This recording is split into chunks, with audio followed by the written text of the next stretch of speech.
मुझे लगता है कि हिंदुइज्म बेटर है इस्लाम से।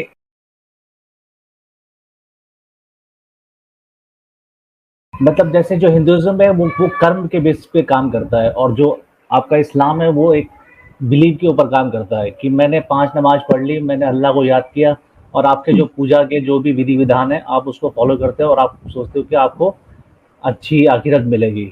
बट हिंदुइज्म में क्या होता है कि आपको एक अच्छे कर्म करने, चाहे यानी पूजा सोचना आप नहीं है, छोड़ दो। सोचे बिना कर्म किया जाता है। मैं आपको बता रहा हूँ, मेरे को अभी 2 मिनट नहीं दो नहीं, मैं पहले। ये समझा हूँ, आपने कहा इस्लाम में ये होता आप है मेरे को कि 2 मिनट नमाज दो पहले, पढ़ो, मेरी मैं जबकि बात रख जबकि लेता हूँ, फिर आप जो मर्जी नहीं बोलो। नहीं, देखिए देखिए, मेरी आदत ये होती है, मैं स्टेप बाय स्टेप, अभी एक मिनट मुझे मेरे मौका ब्रेक हो दीजिएगा थोड़ा। जाएगा, मैं आपसे बात बोल लेता हूँ, फिर सबको समझ में आ जाएगी तो बात मैं क्या कहना एक मिनट एक मिनट मुझे बात एक रख ले, जो आपने जुमला बोला है उस पे बोल लूं, फिर आप अपनी बात रखिएगा। आपने कहा जी इस्लाम से बेहतर हिंदुइज्म है, क्यों जी? क्योंकि इस्लाम हिंदुइज्म कर्म पे काम करता है और इस्लाम बिलीफ पे काम करता है। कैसे जी? इस्लाम में मुसलमान ये मानते हैं कि जी नमाज पढ़ ली, रोजे रख लिए, इबादत कर लिए, चीजें कर ली तो उनको निजात मोक्ष मिल जाएगा, जबकि हमारा कर्म पर है। तो वो जो नमाज पढ़ी है वो क्या है? वो दिमाग के अंदर मैं पढ़नी है। वही वही चीज जो बता नेक रहा हूँ, काम नमाज करने हैं का वो मैं दिमाग बता के अंदर रहा हूँ, करने हैं। हैं जी? मैं बता तो रहा हूँ आपको, अब समझ के ले हाँ, लो। जी जी ठीक है, जी। देखो, कर्म का मतलब ये मेरा ये नहीं है कि आप नमाज पढ़ना एक कर्म हो गया। हमारे हिसाब से कर्म करना किसी का भला करना होता है, या किसी के हाँ, काम आना होता है तो बेसिकली। ठीक है, नमाज पढ़ने से मैं किसी के काम नहीं आता। हमारे हिसाब से नमाज पढ़ना ही सिर्फ कर्म नहीं है, फर्क यही तो है। आपने यानी एक स्ट्रॉ मैन इसे कहते हैं, इसी को ही कहते हैं कि आप एक ऐसी कंडीशन को, ऐसी अंडरस्टैंडिंग को हमारे ऊपर थोप रहे हो जो हम मानते ही नहीं है। हमने कब कहा है कि कर्म सिर्फ, हमारे नजदीक कर्म कहते हैं आमाल सालिहा, आमाल सालिहा। कुरान में अल्लाह ताला फरमाते हैं कि इन औज़ बिल्लाहि मिनश शैतानिर रजीम, इन्नल इंसाना लफी खुस्र इल्लल लज़ीना आमनू व आमिलुस सालिहात। अमले सालिह का पता है आपको किसे कहते हैं? पता है आपको? नहीं, मेरे को नहीं पता। हाँ, तो फिर इस्लाम पर जजमेंट न दें जब तक आपको पता नहीं कि इस्लाम मेरी में बात अमल का साले का सुनो, तरीका कार क्या है। मैं बात बता रहा हूँ आपको आपको। पता ही नहीं है तो दो बात मिनट सुनूं देंगे, क्या मैं मैं? अपनी बात क्लियर कर देता हूँ ना। जी। ठीक है, मैं ये कह रहा हूँ, अमले सपोज साले, पहले अमले साले को ले लेना ताकि आपको पता चले आप गलती कहाँ कर रहे हैं। अगर तो वाकई आप सीखना चाहते हैं इस्लाम की, क्योंकि आपने कहा मुझे नहीं पता, तो फिर मुझे पूछें कि आप बता दें। ये बताने में इसमें इसमें लज्जा क्या है? कुछ शेम नहीं होनी बता दें चाहिए मेरे को, मुझसे। हाँ बता दें, मेरे को कोई दिक्कत हाँ, नहीं है। जबरदस्त जबरदस्त, थैंक यू। ताकि आपको पता चले कि जब इस्लाम और हिंदुइज्म का कंपैरिजन कर रहे हैं तो आपको टर्मिनोलॉजीज की अंडरस्टैंडिंग हो, तभी आप कंपैरिजन कर पाएंगे। अब सुने, अमले सालेह, सालेह सुलह से निकला है, स्वाद लाम हा, इसका मतलब होता है ठीक ठीक काम। वो सब काम जो समाज की ठीक करते हों, उसके पक्ष में हों, मनुष्यवाद की हानि ना करते हों, उनको कहा जाता है अमल सालेह। सलह यानी मिसाल के तौर पर अरबी जुबान में अगर मैंने मिसाल के तौर पर एक मोबाइल खराब हो गया, उस मोबाइल को ठीक करना होता है तो उसको बोला जाता है सलह, युस्लह, युस्लहल हातिफ, ये युस्लहल मोबाइल। किसी मोबाइल को ठीक करना, किसी समाज के अंदर रिपेयर करना, उसको कहते हैं सलाह। इस्लाह भी उसी से निकला है, इस्लाह कहते हैं रिफॉर्म। इस्लाह का मतलब होता है रिफॉर्मर, मुस्लिह को कहते हैं रिफॉर्मर, उसी से निकला अमले सालेह। तो अमले सालेह की ट्रांसलेशन होगी कि इस्लाम हर उस चीज को अमले सालेह कहता है जो समाज की हानि, समाज से हानि को दूर करते हों और मनुष्य जाति के पक्ष में काम करते हों, उसकी बेहतरी के लिए, उसको कहते हैं अमले सालेह। अब मुझे बताओ, कर्म और अमले सालेह एक डेफिनेशन में आए कि नहीं आए? लग तो रहा है। हाँ, ये है कमाल। तो इसीलिए अब नई चीज लेके आए, क्योंकि हमारे नजदीक कर्म सिर्फ नमाज पढ़ना नहीं है, पार्ट ऑफ इट है। जैसे मिसाल के तौर पर कोई बंदा ईश्वर से प्रार्थना करता है, पार्ट ऑफ कर्म, पार्ट ऑफ धर्म। कर्म कांड किसे कहते हैं? यही है, धर्म पर चलने को, उस धर्म में ईश्वर की प्रार्थना, उसकी उपासना, उसके दिए हुए प्रायश्चित धर्म को पालन करना, यह भी कर्म है। यानी धर्म पर प्रैक्टिस करना, उसको कहते हैं कर्म। अब वो धर्म सिर्फ मंदिर तक नहीं है, वो पूरे समाज में है। ऐसे ही इस्लाम में कर्म सिर्फ मस्जिद तक नहीं है, पूरे समाज में है। इससे मुझे नहीं पता चलता कि इसमें कॉन्ट्रडिक्शन कैसे, ये तो बिल्कुल पैरेलल चल रहे हैं। ये सिर्फ गलती पड़ती है सूर्या भाई अंडरस्टैंडिंग के ऊपर, क्योंकि आपको लगा, आप ऐसे मुसलमानों से मिले जो कहते हैं जी इस्लाम में दीन कहते हैं जी नमाज पढ़ने को फलाना कहते हैं, नहीं नहीं नहीं, वो गलत है। मैंने आपको आयत दे दी, वो गलत है। ठीक है ना जी? बहुत शुक्रिया मैं आपको एक एग्जांपल देता हूँ, फिर आप मेरे को बताना कि जी। किस तरह से अप्लाई होती है आपकी आयत। जी जी जी जरूर।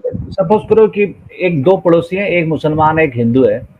एक मुसलमान भाई है, वो अपने सारे जितने भी इस्लाम के अच्छे चीजें बताई गई कि ये फॉलो करोगे तो आप जन्नत जाओगे, वो करता है। उसका काम क्या है बेसिकली, वो रोज बकरे काटता है, और कसाई है, वो काट काट के जो भी जितने भी एनिमल आपके हलाल हैं वो काटता है, बेचता है, काटता है, बेचता है, ठीक है। और वो अपने सारे जितने भी उसके अच्छे वो मतलब अमाल है वो पूरे कर रहा है इस्लाम के तौर से, और उसे पता है कि भाई वो तो जन्नत जाएगा। दूसरी तरफ हिंदू है, वो जितने भी जानवर उसके बीमार पड़ते हैं वो उसको डॉक्टर की तरह ठीक करता है, उसका इलाज करता है, वो उसका पेशा है। एक कसाई है और एक डॉक्टर है उसी जानवरों का, ठीक है। बट वो हिंदू है, बट वो अपने पूजा अपनी अपनी विधि विधान से करता है, वो अपना शिरक करता है, जो भी मर्जी करता है वो अपने हिसाब से करता है। दोनों मर गए एक दिन। एक गया जन्नत मुसलमान, उसको तो वो बकरे काटे, बेचे, खाए, मारा पीटा, सब कुछ किया और वो पहुंच गया जन्नत। एक उन्हीं बकरों को ठीक कर रहा है सुबह शाम, उनका इलाज करके अपना पेशे से काम कर रहा है, वो पहुंच गया क्या कहते हैं आप में नरक। तो ये बात मुझे समझ में नहीं आती इस्लाम में, ये हाँ, किस मैं तरह से। समझाता हूँ। अब मैं एक उदाहरण मैं देता हूँ, एक उदाहरण आपने दिया ना, अब जो मैं जी जी उदाहरण दूंगा वो आपके इस उदाहरण का उत्तर भी होगा और आपसे एक प्रश्न भी होगा, ठीक है ना।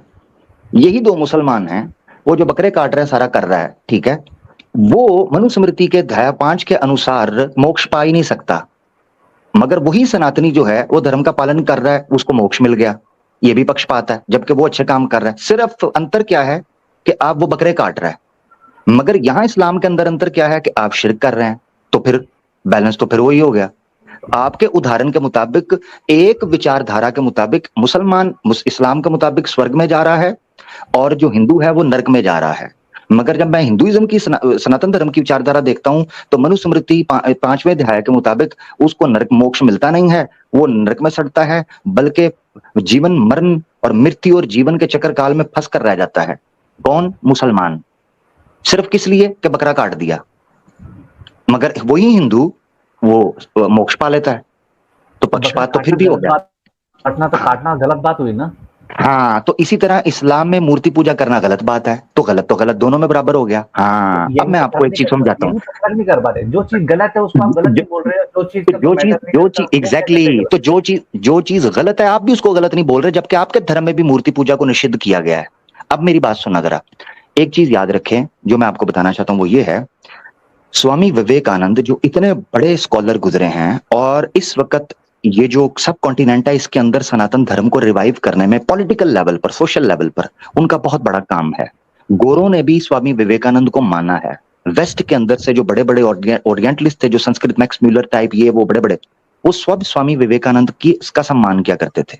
वो बंदे अपने complete works of Swami Vivekananda में लिखते हैं कि प्राचीन काल में भारत में मांस भक्षण किया जाता था। वाल्मीकि रामायण में लिखा हुआ है, बीजेपी की ऑफिशियल वेबसाइट पर पड़ी है, उसका अनुवाद करते हुए लिखते हैं कि श्री राम और श्री लक्ष्मण जी जब माता सीता के साथ वनवास में निकले थे तो जंगल में हिरण का शिकार कर कर उसको खाया करते थे। इससे पता चलता है कि मांस का भक्षण इवन मनुस्मृति के अध्याय 5 के अंदर, और श्लोका पढ़ लें आप 30 से 37, यानी 7 श्लोका पढ़ेंगे, उसमें जो मांस भक्षण आदि हैं उनका प्रमाण मिलता है, और जो अभेक्ष हैं जिनको नहीं खाना उनका प्रमाण मिलता है। तो वेद के अनुसार अगर मांस का भक्षण किया जाए तो वो निषिद्ध नहीं है, कतई निषिद्ध नहीं है। ऐसी सूरत में वो पाप भी नहीं होगा। इसीलिए मनुस्मृति के अध्याय 5 श्लोका 30 के अंदर लिखा है कि जो मनुष्य ऐसा मांस खाता है जो वेद के अनुसार है वो दुष्ट काम नहीं और उसमें कोई दोष भी नहीं। ये मनुस्मृति में लिखा है, ठीक है। अब मेरा कहने का मकसद ये है, हिंदुओं ने मूर्ति पूजा को बहुत फरोग दे दिया जो कि वेद से बिल्कुल निषिद्ध थी। अच्छा, वेद में उसका दूर दूर से कोई ताल्लुक नहीं, और उससे हटकर एक ऐसी चीजों को अपना लिया और उनको धर्म मानना शुरू कर दिया कि जी हम वेजिटेरियन हैं। जबकि अभी भी हिंदुओं के अंदर मांस साउथ इंडिया के अंदर मांस खाया जाता है, हिंदू खाते हैं। क्या उनको मोक्ष मिलेगा? वो तो हिंदू हैं, वेदास की परंपरा को भी मानते हैं, हवन भी करते हैं, मूर्ति पूजा भी करते हैं, मगर सिर्फ मांस खाते हैं। क्या मोक्ष मिलेगा? बताएं मुझे आप, आपके उदाहरण के मुताबिक कि बकरे बिल्कुल काटते नहीं हैं। मिलेगा। जो जो किसी को नुकसान पहुंचाएगा उसको नहीं मिलेगा किसी भी कीमत पे, चाहे वो किसी भी धर्म को मानता हो। ये आपको साबित करना है शास्त्रों से कि जो धर्म शास्त्रों के अनुसार दिए गए ऑप्शंस दिए गए हैं कि जिसका मांस आप भोजन कर सकते हैं, जिस मांस को, उसका निषिद्ध कहीं से आप साबित करें। ये है मोस्ट इंपॉर्टेंट थिंग, वो आपको कहीं से भी नहीं मिलती। जैसे मैंने स्वामी साहब का जिक्र किया, वाल्मीकि रामायण का जिक्र किया, इस तरह बहुत सी आपको मिसालें मिल जाएंगी। तो ये है। मिसाल के तौर पर अभी मैं फोन से हूँ, इवन यजुर्वेद का पूरा अध्याय शंकराचार्य जी राम जी जो हैं उनका किया हुआ अनुवाद, वो उसके यानी उस अध्याय के मुकदमे के अंदर उसकी भूमिका लिखते हैं, और लिखते हुए उसका क्रक्स निकाल कर कहते हैं कि इन इन जानवरों को जिन जिन देवताओं के लिए खास किया गया है उनके आगे बलि दी जाती थी और उनके लिए रखा जाता था। फिर आगे ट्रांसलेशन करते हुए वो कहते हैं कि अगर जो कसाई होता है, बुचर, वो किसी बकरे की बलि करता है तो बकरी काटने के बाद जो गोश्त उसकी छुरी के साथ लगा रह जाता है, जो उसके नाखूनों में रह जाता है, जो गोश्त मक्खियां उचक के ले जाती हैं, यहां तक लिखा है जो मक्खी जो गोश्त है वो भी हम ईश्वर के आगे उसको वो प्रस्तित होता है, उसके आगे वो पहुंच जाता है। तो अगर किसी जानवर को हानि पहुंचाना अधर्म होता या पाप होता तो वेदास में इस तरह के प्रमाण आपको क्यों कर नजर आ रहे हैं? मेरी समझ में नहीं आता। ये चीज है जिसमें एग्जैजुरेशन कर ली सनातन धर्म ने। मैंने जो आपने उदाहरण रखा उसी उदाहरण को सामने रखते हुए उसका क्रिटिकल एनालिसिस कर लिया। इस इस्लाम धर्म के मुताबिक अगर मूर्ति पूजक स्वर्ग में नहीं नर्क में जाएगा तो आप तो मूर्ति पूजा आपके यहाँ तो कोई नहीं, आप सिर्फ एक बकरा काटने के ऊपर जिसके आपके धर्म ने भी इजाजत दी हुई है, आप कहते हो जी उसको मोक्ष नहीं मिलेगा। इवन आपने खुद कह दिया कि सनातनी को भी नहीं मिलेगा क्योंकि उसने हानि पहुंचाई किसी जीव को, जबकि सनातन धर्म के अंदर अलाउ है। अगर ना होता, मैं आपको बता, मिसाल के तौर पर मुसलमान तो सनातन धर्म को नहीं समझ सकता। आपके बकौल भी और कई लोग हिंदू जो इस वक्त सुन रहे होंगे वो कहेंगे मुसलमानों को सनातन धर्म की क्या समझ आएगी, संस्कृत में है, बड़ी ठेठ कठिनाई है, उसका अनुवाद तो बड़े बड़े ऋषि मुनियों ने किया है जाकर, उन्होंने समझा। ठीक है, कोई बात नहीं, मगर उन सनातनियों की संख्या का क्या करना है जो हिंदुस्तान में रहते, संस्कृत पढ़ते, मंदिरों में भजन करते और उसका हिंदी अनुवाद करते और उस परंपरा को मानते और उसके बाद भी मांस भक्षण करते हैं, मांस खाते हैं, उनका क्या करना है? उनको क्या सनातन धर्म समझ नहीं आया? नहीं, जो खाएगा वो अपने बेस पे खाएगा ना। हमारे ग्रंथों में तो नहीं लिखा है, इतनी तो गारंटी है, चाहे भाई आप दिखा सकते हो तो दिखा दो। नहीं, मैंने आपको हमारे हिसाब से जो ग्रंथ हमें बताए गए, हमारे हिसाब से श्री राम ने खाएंगे ना, ये बात आप कह दोगे तो मतलब लोग नहीं, मैं आपको बताता हूँ, मनुस्मृति आपके पास है?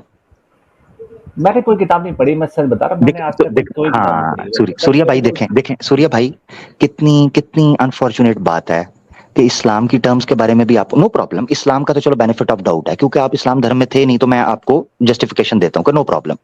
कितनी अनफेयर बात है कि इस्लाम की टर्म्स का तो चलो आपको नहीं पता, आपने सनातन धर्म का भी शास्त्र नहीं पढ़ा सूर्या भाई, उसके बाद कैसे जजमेंट दोगे, कैसे एनालिसिस करोगे कि सनातन धर्म बेहतर है? खुद सोचो, अपनी बुद्धि को रखो।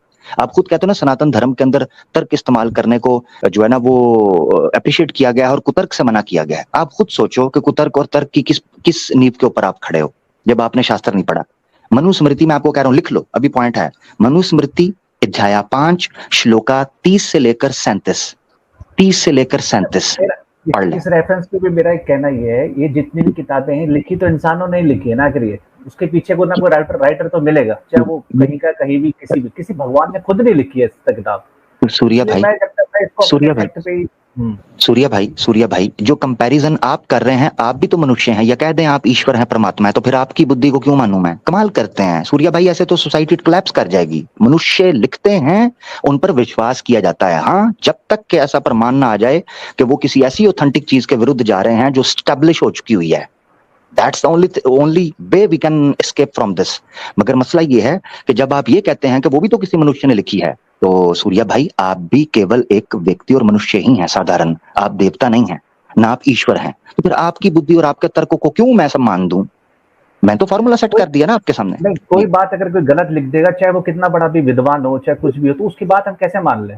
सूर्या भाई गलत तो मैं बिल्कुल आपके साथ हूं, अगर कोई गलत लिखेगा उसको नहीं मानना चाहिए, मैं आपसे सहमत हूं, मगर गलत को गलत साबित तो करना होगा ना। अब आप सूर्या भाई आपने पढ़ा तो नहीं, आप खुद मान रहे हो, मगर किसी शास्त्र को गलत कहने के लिए स्वयं आपके पास ज्ञान तो होना चाहिए। आप खुद अज्ञानी हैं उस शास्त्र के बारे में या उस प्रमाण के बारे में, मगर आप क्लेम कर रहे हैं कि जी वो गलत है। भाई गलत कहने, मैं मिसाल के तौर पर सनातन धर्म को गलत कहूंगा तो आप कहेंगे अरे भाई तुम कौन होते हो गलत कहने वाले, कभी पढ़ा है? मैं कहूं नहीं, तो आप कहेंगे मूर्ख, तुझसे कोई है ही नहीं, ये सनातन धर्म पढ़ा तो नहीं मगर चल पड़ा है गलत कहने के लिए। अफसोस की बात तो ये है कि आपने खुद भी सनातन धर्म नहीं पढ़ा मगर गलत कहने में जोर दे रहे हैं। आप मनुस्मृति पढ़िए, किसी बुनियाद पर उसको गलत कहिए, क्या वो वेद से विरुद्ध जा रहा है? मिसाल के तौर पर ऋषि गौतमा ने धर्मसूत्र लिखा है, और धर्मसूत्र के दूसरे अध्याय में वो इस चीज का प्रमाण पेश करते हैं कि अगर श्रुतिज और स्मृतिज आपस में विरुद्ध जा रही हों तो हम श्रुतिज को प्रमाण मानेंगे और उसको धर्म मानेंगे। आप दिखा दें कि मनुस्मृति का ये प्रमाण, क्योंकि वो स्मृति है, श्रुति से कहीं विरुद्ध जाता हो, और जाना स्पेसिफिक चाहिए। मिसाल के तौर पर मेरी कई सनातनियों से बात हुई, वो मांस भाक्षण के ऊपर इसको हिंसा इस प्रकार कह रहे होते हैं कि उपनिषद के अंदर किसी जगह पर ये लिखा होगा। मिसाल के तौर पर मैं चलें मांस खाने के हवाले से उपनिषद का हवाला दे देता हूँ। उपनिषद तो श्रुतिज की कैटेगरी के अंदर समझा जाता है एक प्रकार से उपनिषद। अब कौन सी उपनिषद है? बृहद आर्यन का उपनिषद है, ठीक है, और उसका छठा अध्याय है, चौथा ब्राह्मण है, और 18वां और 19वां मंत्र है, उसका श्लोक है। वो आप देखें, उसमें लिखते हैं, और मैं ट्रांसलेशन जिसकी पेश कर रहा हूं वो राय बहादुर जालम सिंह हैं। अगर कहीं मैं इस वक्त मोबाइल से बात कर रहा हूं, अगर आप कहेंगे तो मैं लैपटॉप से आपके साथ स्क्रीन शेयर कर दूंगा। वो लिखते हैं कि जिस व्यक्ति की इच्छा हो कि उनका पुत्र भाषण आदि चारों वेदों का ज्ञानी, शक्तिमान टाइप का आदमी हो, सुपर हीरो बने, और जिस सभा में बैठे केवल जीत ही उसका मुकद्दर बने, सुल्तानों का सुल्तान हो, तो उसको चाहिए कि पति पत्नी मिलकर बाथ में, चावलों में बैल का मांस अच्छे से पकाकर खावें। इसी प्रकार वो समर्थ होंगे इस तरह के संतान को उत्पन्न करने में, जो कि चारों वेदों का ज्ञानी होगा, यानी विज्ञानी। अब मैं कहता हूं उपनिषद में ये लिखा है, आप चेक कर लें, मैंने पूरा हवाला दे दिया है, अगर कहेंगे स्क्रीन भी शेयर कर दूंगा। सवाल ये उठता है कि जब मनुस्मृति ये कह रही है मांस खा सकते हैं, उपनिषद ये कह रही है, वेदास में उसकी निंदा मौजूद नहीं, बल्कि वेदास में कटने की बात यजुर्वेद का पूरा अध्याय मौजूद है। आप खुद निकल जाएं और उसको देखकर मुझे बताइएगा। अब किस प्रकार उसको गलत कहें, क्योंकि धर्मसूत्रा ने श्री ऋषि गौतम ने ये उसूल रख दिया, नियम रख दिया कि स्मृति तब तक मानी जाएगी जब तक वो श्रुति से विरुद्ध ना हो, और यही मनुस्मृति में भी लिखा है पहले अध्याय के अंदर। मनुस्मृति भी यही बात करता है कि अगर मेरी कोई बात, यानी श्रुति की कोई बात वेदा से विरुद्ध नहीं है, तो उसको मानने में क्या आपत्ति हो सकती है। अब धर्म आपका नाम तो नहीं होगा ना, या तो आप कह दें कि मैं स्वाधर्मा, हमारे पास एक भाई आया था, वो कहता है मैं स्वाधर्मा लेकर चलता हूं, तो स्वाधर्मा भी एक व्यक्ति का ही है ना, मनुष्य का है, हम क्यों उसको सिद्ध माने। ये है सारी समस्या मेरे भाई। मैं आशा करता हूं कि आप जो मैंने प्रयास किया है आप उसके साथ चले होंगे। ठीक है, आप एक बार चेक करके एक बार वापस आओ। जी, जरूर चेक करें मेरा भाई। Thank you sir, all everyone. Thank you. असल में कंपैरिजन करने के लिए आपको दोनों चीजों की समझ बूझ बड़ी जरूरी है।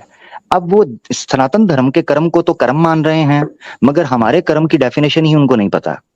कोई भी मुसलमान अगर ये आपको पेश करता है कि अमल सालेह या आमाल सालेहा सिर्फ उन चीजों को कहा जाता है, ये इबादत, नमाज, रोजा, ये वो, उसको नहीं पता, उसको पता ही नहीं है कि अमाल सालेहा है क्या। अल्लाह के रसूल ने फरमाया है, हदीस है, ला तहकिरन्ना मिनल मारूफी शैआ वलौ अन तल्का अखाका बिवजहिन तल्किन।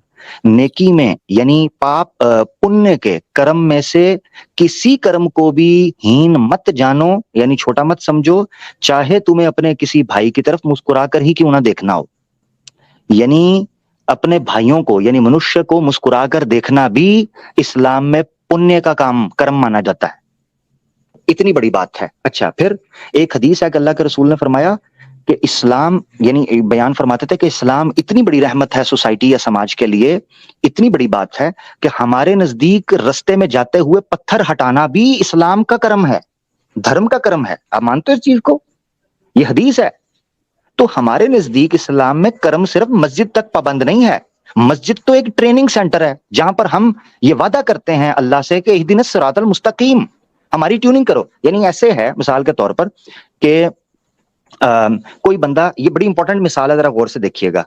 सनातनी भाइयों के लिए आमतौर पर गलती ये लगती है कि वो ये समझते हैं कि गाड़ियां जो हैं वो सिर्फ शोरूम के लिए बनी होती हैं, ठीक है ना।